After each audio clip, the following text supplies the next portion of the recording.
दर्द छोड़ दहाने मायन मकिनू आखा मायन मकिनू आखा। ईदी ओल्ड होम इस्लामाबाद में मेरी मुलाकात जरमीना बीबी से हो गई, जो इस लावारिस नगर में 4 माह से मुकीम है। इस पर क्या बिप्ता आन पड़ी है, इसी से पूछते हैं। इस वक्त अभी तो मैं ही हूँ, लेकिन उसने छोड़ दिए, 2 जिंदा है, 2 मर गई हैं। अच्छा, यानी आप उसकी 5वीं बीवी हैं? जी है, 5वीं। तो मैं शादियां करता रहा आपका मियाँ? अभी तो वैसे ही लेके आता है, जो सी आवारा बहुत मिलती है पैसे खाने वाली औरतें। अब ये झगड़ा है ना कि अभी मैं काम नहीं कर सकती हूँ। जब मैं 7 साल आखिर ला बेटा पैदा होया तो मेरे कोई ऐसी बीमारी लग गई। आपके ऊपर कोई औरत और भी उसने लाने की कोशिश की? कई बार लेके आता है, उसका काम ही यही है। मैंने ना मोरी में देखा, जब मैंने देखा ना मुझे बहुत तकलीफ़ होया और मुझसे बर्दाश्त नहीं हो सका। मैंने कहा तुम अगर बगैरत इंसान, अगर तुमने ये बगैरती करनी भी है तो तुम बाहर करो जाके। नहीं, जो मियाँ आपका घर में औरत ले आया दूसरी और आपके सामने सब कुछ होता रहा, उसके बाद आपने घर छोड़ा? जी, उसके बाद मैंने छोड़ा। वो आगे भी जनानियाँ लेके आता था, सब कुछ करता था, घर ले आता था? घर भी लेके आता, लेकिन मैं उसको यहाँ से पकड़ती थी। और मुझ में बहुत ताकत थी और मुझ में बहुत गैरत आती, जज्बात आ जाता था। मुझको नहीं समझ आता था कि ये मेरी पाँव तोड़ देगा, मेरी बाँह तोड़ देगा। मैं उसको यहाँ से पकड़ती थी, फिर मैं उसको मारती थी। वो मरद था आखिरकार, उसका कद भी लंबा था, फिर वो मुझे कुटने लड़ने लग जाता था। मैं कहती जो मर्जी कर ले। जब जितना वो मुझे मारता था इतने में अपने आप को मारने लग जाती थी। उनकी जूती मैं कहती थी और मुझे मारो, मुझे कत्ल कर दो, लेकिन मुझसे ये एक बात नहीं बर्दाश्त होती। तुम करो, मैं ये नहीं मना करती, कोई मर्द के साथ कोई फिरता तो नहीं है, कोई औरत फिर सकती है, लेकिन तुम बाहर करोगे, मैं ना देखूं, मेरे सामने तुम सही रहो। फिर भी ये लड़ाई चलती रही। मियाँ आपने कभी उसे पीने से मना नहीं किया? मेरे सामने नहीं पीते, बाहर पी के आता है। आपके सामने कभी नहीं पीता? नहीं, हमारे लड़की ले आता है आपके सामने, बोतल नहीं लाता? वो बोतल बार यार दोस्तों में पीता है ना।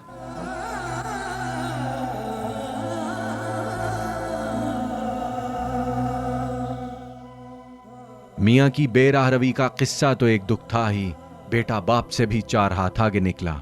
इसी सारे बलवे ने जरमीना को हकीकी मानों में लावारिस कर दिया।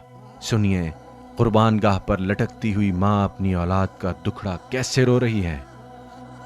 और जो सी माँ इतनी मेहनत करके जो मुझे वहाँ पर खैर ज़कात देते थे, वो कहते हमने 11वीं के पैसे रखे, नसीम तुमने लेने, तब मैं कहती थी बाजी मुझे ना दो, मेरे घर में भूख ज़्यादा खर्च हो जाएंगे, मेरे बेटे को वर्दी ले दो।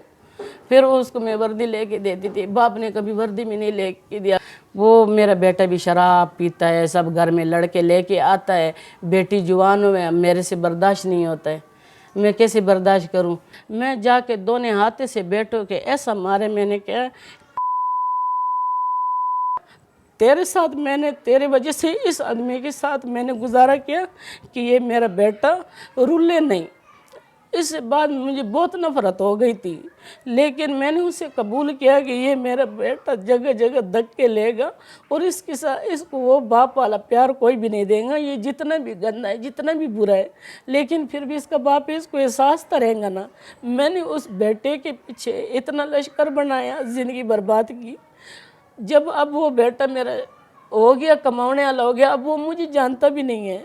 बेटा तो मेरे साथ अच्छी बात करता ही नहीं है, सुनता भी नहीं, आके थे लड़ लड़ के निकल जाते। मैं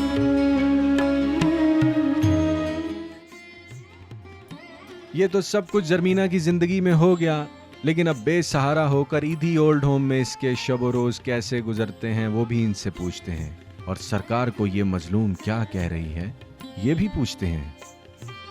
मेरे हाथ से बाहर निकल गई है बाल। वो घर में नहीं था, अगर मैं घर में होती उसने मुझे निकलने नहीं देना था। बगैर लाइसेंस का पिस्तौल उसके पास है, वो मेरे ऊपर रखता है कि तुमको इस गोली से मैं उड़ा दूंगा। बेटा नहीं, आदमी मेरा। मेरी मंजिल है कराची का मशहूर इलाका मलीर, जहां एक ही बिरादरी के 14 अफराद दहशतगर्दी के वाक़ये की नज़र हुए। इसी मोहल्ले में अपाहज नौजवान और धमाके में आंखें खो देने वाले मुतासरीन भी मौजूद हैं, लेकिन सबसे पहले जाहिद मियाँ और किश्वर बीबी के घर रुकना होगा, जिनके 2 जवान बच्चे बम धमाका ले गया है। मेरे 2 बेटे थे। मोहम्मद हसन बड़े वाले बेटे का नाम था और छोटे बेटे का नाम मोहम्मद हसनैन। हर साल ही जाते थे और पुरजोश तरीके से जाते थे, तैयारी करते थे। और ये कि 20-25 मिनट गुजरे होंगे तो उसके बाद सामने टीवी रखा हुआ था, उनके टीवी ऑन था उनके यहाँ। तो वहाँ पे ये स्लाइड चल गई कि गाड़ी पे बम ब्लास्ट हो गया है। यकीन नहीं आया। इन जालिमों ने, इनका कैसा शातिर दिमाग है कि उन्होंने बस पे बम ब्लास्ट कर दिया। बहरहाल माँ थी और उस वक़्त तो पूरा महल्ला जो है आहो भुका में डूब गया था, जो मैं कभी नहीं भुला सकती।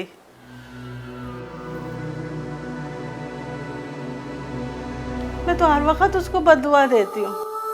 वो ये समझते हैं कि शायद उन्हें ये सब करके जन्नत मिल जाएगी। मैं कहती हूँ कौन सा ऐसा मज़हब है जिसमें किसी मुसलमान को मारकर जन्नत मिले। अब जाहिर सी बात है, मैं याद करती हूँ तो रोंगटे खड़े हो जाते हैं कि एक क़यामत गुजर गई।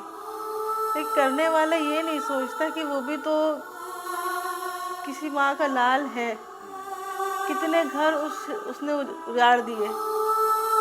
अब हुकूमत तो ये कह देती है 2-3 दिन के बाद के हालात मामूल पर आ गए, मगर जिसके घर के जाते हैं उसके हालात कैसे मामूल पर आ सकते हैं। मैं सरकार से यही कहना चाहूँगी, खुदारा अब तो आप किसी इस तरह का इंतज़ाम करें कि किसी के लाल इस दुनिया से ना जाए, ताकि माँ की ममता तो ठंडी रहे।